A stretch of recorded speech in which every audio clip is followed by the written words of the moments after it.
Stay alert because what you're about to hear may be the single most important update you've ever received as a dinar or dong holder. Across the United States, quiet movements, confidential appointments, unmarked buildings, and sudden banking restrictions are pointing to something big, something that many believed would never actually happen. But now the hidden wave has begun. Early RV activity is surfacing, dong rate clues are slipping out, and reports from everyday currency holders are lining up in a way that can't be ignored anymore. If you've ever wondered whether the revaluation was real, if you've ever asked yourself whether the years of waiting had a purpose, if you've ever held on to your currency, hoping for a change that could transform your life, then you need to stay with me until the end of today's broadcast. Because for the first time, the pattern is visible. And once you see this pattern, you'll understand why so many say the waiting is over and the activation is underway. Across the country, people from different states, Texas, Florida, Georgia, Nevada, Arizona, Tennessee, Utah, and Colorado are reporting sudden increases in unusual activity connected to foreign currency exchanges. These are not your normal currency transactions at airports or bank counters. These are organized, invitation-only meetings taking place in secure buildings, sometimes with additional security parked outside. People whisper about rapid document checks, biometric scans, and professional currency validation machines. While we cannot confirm every individual claim, the sheer number of similar reports coming from unrelated people suggests something coordinated is happening. And the most striking part is the consistency. Appointments are private, NDAs are common, and the facilities are described as clean, quiet, and extremely secure. When multiple people across multiple cities describe nearly identical procedures, it raises serious questions about what phase the RV process is entering. That is why so many in the community believe the hidden wave has begun quiet, controlled, and completely off the mainstream radar. One of the biggest signs that something is shifting is the sudden tightening happening inside banks. Viewers have reported blocked foreign currency purchases, canceled orders, and in some cases, banks refusing to discuss the Iraqi dinar or Vietnamese dong at all. While banks often deny involvement, the timing of these restrictions is impossible to ignore. When foreign currency supplies disappear at the exact same time that redemption center activity increases, it suggests preparation for an event. Whether banks are concerned about liabilities, waiting for official guidance, or simply following internal memos, the impact on currency holders is undeniable. When a bank abruptly stops allowing the purchase of currency that has been available for years, it signals that something behind the scenes is shifting, and that shift is aligning with what insiders have quietly warned. Once the RV activation approaches, access to undervalued currencies becomes limited to prevent last-minute buying. Another powerful indicator involves communication patterns.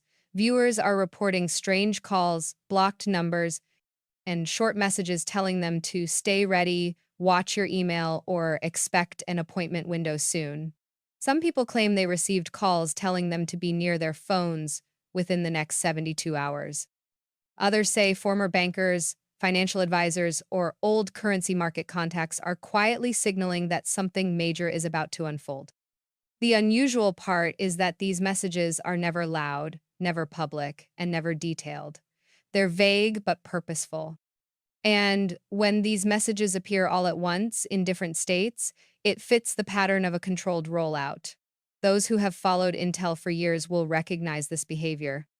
When communication goes silent, then suddenly becomes cautious but urgent, it means a new stage has begun. It's the kind of communication that happens when a system is being activated piece by piece. Inside reported redemption centers, the process being described is detailed and surprisingly uniform. People claim they begin with identity checks using passports, driver's licenses, and sometimes a second verification document like a billing statement. Then comes the currency validation stage, where bills are run through high-grade scanning machines that check watermarks, print years, serial numbers, and anti-counterfeit markers. Some say UV lights are used, others describe fingerprint scanning or facial verification. All of this is consistent with what would be required if a government-controlled or Treasury-authorized exchange were underway.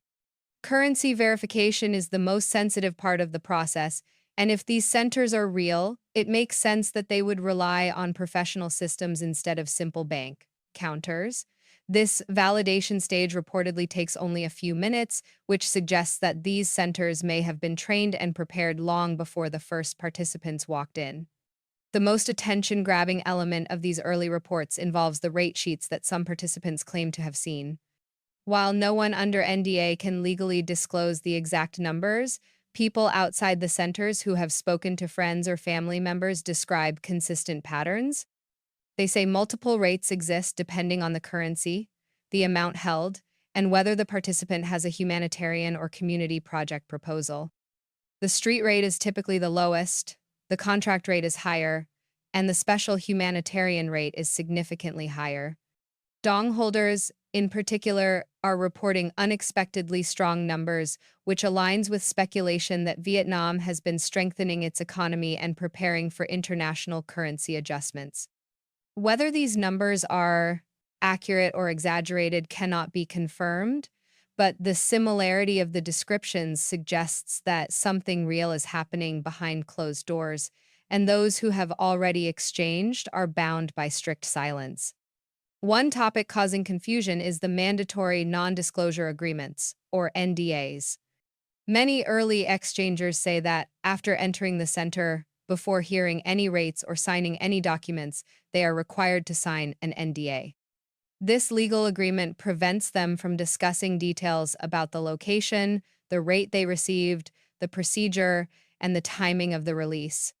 NDAs are not unusual in situations involving large financial movements, confidential restructuring, or early access to restricted systems. Banks use NDAs in corporate mergers, government departments use them in classified operations, and major investors sign them routinely. In this context, NDAs may be used to prevent market disruption or to maintain a controlled rollout. If NDAs are truly being used, it means the process is sensitive, coordinated, and legally protected. And that alone suggests something far bigger than a simple currency exchange. An interesting trend emerging from viewer reports concerns the behavior of bank managers and private bankers. Many claim that personnel who once dismissed the Iraqi dinar as worthless or the dong as unstable have suddenly become extremely careful with their words, often refusing to speak about these currencies at all. Some managers reportedly tell customers they cannot discuss foreign currencies at the moment, which is unusual for a traditional banking environment. Silence from banking officials is sometimes louder than open confirmation. When banks stop selling certain currencies without explanation, when emails go unanswered, and when staff suddenly act cautiously, it indicates that internal guidance may have been issued. And internal guidance usually precedes the rollout of a major financial change. A number of currency holders are describing a sense of urgency that feels completely different from previous years. People say they feel the atmosphere shifting. They feel pressure to organize their documents, prepare their identification, and stay alert for messages or calls. This isn't the typical hype or speculation that the community has seen for a long time. This is grounded in visible changes, bank restrictions, center activity, suddenly silent insiders, and real people claiming they've gone through early appointments. The pattern suggests acceleration. A hidden wave moves first, quietly, secretly, and only certain people notice it. But once that wave gains momentum, it becomes visible to the wider public. That is where we are today, the early stage of the visible wave. As this wave develops, dong holders are starting to see clues that Vietnam's currency may be preparing for an upward adjustment. Over the past months, Vietnam has increased its economic stability, improved trade agreements, expanded manufacturing partnerships, and strengthened its international financial compliance.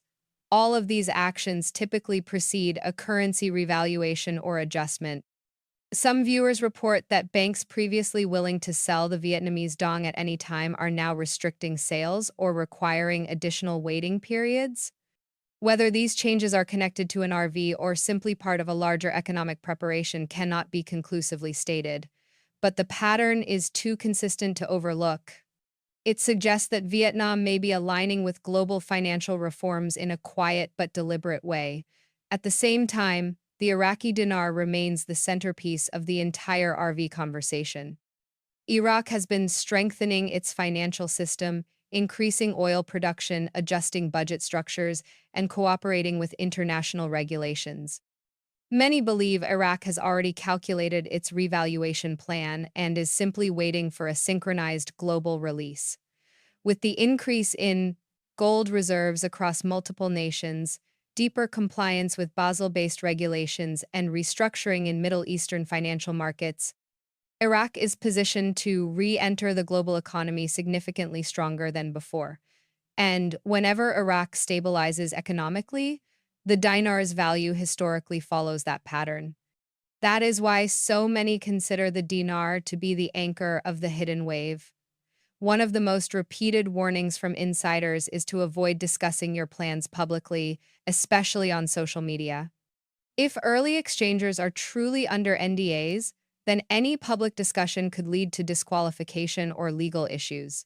Even those who have not exchanged yet are advised to be cautious. Posting online about how much currency you hold, where you bought it, or what rate you expect can create security risks. Additionally, if redemption centers operate under confidentiality guidelines, drawing attention to yourself could be harmful. The safest approach is to remain private, prepared, and alert. This ensures you don't accidentally jeopardize your opportunity or fall victim to scams. Scams are becoming more aggressive as excitement grows. Some viewers report receiving emails asking for upfront payments, cryptocurrency transfers, or access to personal bank accounts. These should be ignored immediately. No real redemption process will ever ask for a payment, gift card, password, or crypto wallet verification. Any official communication would be encrypted, direct, and professional, not sloppy or rushed. Scammers prey on hopeful people. The best protection is to stay informed, verify everything, and trust only confirmed, legitimate communication methods. Your financial security should never be sacrificed for the promise of a faster exchange. Preparation remains the most important step at this stage. Currency holders should ensure their identification is up to date, including passports, driver's licenses, and secondary documents like utility bills. Currency should be neatly organized by denomination and kept clean and undamaged. Proof of purchase, such as receipts or transaction records, should be accessible. A small notebook with questions and notes is recommended for anyone called into a redemption appointment. Preparedness helps prevent delays and ensures you appear professional and ready. If the hidden wave has truly begun, those who are organized will move through the process smoothly, while those unprepared may struggle to catch up. Many viewers are asking whether humanitarian or community projects will play a role in the rate they receive. Reports from early exchangers suggest that having a clear project proposal may unlock higher structured rates or special programs. These projects don't have to be large or global. They can focus on local communities, education, small business development, or infrastructure improvements. What matters is that the project is clear, practical, and beneficial. If higher rates are truly connected to humanitarian intentions, then preparing a detailed proposal could be incredibly important. This aligns with the idea that the RV is not just about wealth redistribution, but also about rebuilding and strengthening communities. Another topic drawing attention is the idea of a 48-hour acceleration window. Some insiders claim that once Tier 4B becomes fully active, the best rates will be available for a limited time, possibly 48 to 72 hours. After that, the rates may adjust downward as more people enter the system. Whether this window is real or speculative, it has created a sense of urgency. Currency holders are advised to remain close to their phones, keep their emails updated, and avoid traveling far from home. If the notification arrives and you miss your appointment window, you may not receive the premium rates. Being ready at the right time could make a life-changing difference. As the hidden wave spreads, people are beginning to recognize the global impact this event could trigger. A revaluation of the Iraqi dinar and Vietnamese dong would not occur in isolation. It would affect oil markets, import export dynamics, regional alliances, and global financial structures. Nations with undervalued currencies may begin preparing for their own adjustments. Banks may restructure liquidity systems, investors may shift portfolios, economic power could shift from traditional centers to emerging nations. A reset of this scale would reshape global economics in ways we are only beginning to understand. Some remain skeptical, and skepticism is natural. But the pattern forming now is different from anything seen before. For years, most updates involve speculation, rumors, or theories. But today, the changes are happening in the real world: bank restrictions, confidential appointments, consistent reports, and increasing silence from officials. Skepticism protects you from scams, but excessive skepticism may cause you to miss an opportunity. The key is balance, stay cautious, but stay ready. The hidden wave is not loud, it is not public, and it is not chaotic. It is slow, deliberate, and strategic, and it is moving now. As this wave continues to expand, more people will begin noticing changes in their financial environments. Banks may shift policies, communication channels may tighten. More cities may report quiet redemption center activity. And once the wave reaches its visible peak, the public release may follow shortly after. Those who have waited patiently for years may finally see the moment they believed would come. The idea that an RV is only a rumor is fading. The evidence is stacking. The pattern is clear. Something is unfolding now. In closing, this moment requires calm preparation, clear focus, and steady awareness. Whether you hold a little currency or a lot, whether you're new to the community or have been here for a decade, the same rule applies. Stay ready. The hidden wave is already moving across the country. Reports from dong and dinar holders are growing stronger. Early action appears to be underway, and the clues are lining up like never before. The RV isn't just a possibility anymore, it's becoming a visible reality, piece by piece, location by location, appointment by appointment. Stay alert, stay safe, and stay prepared. Your moment may arrive sooner than you think.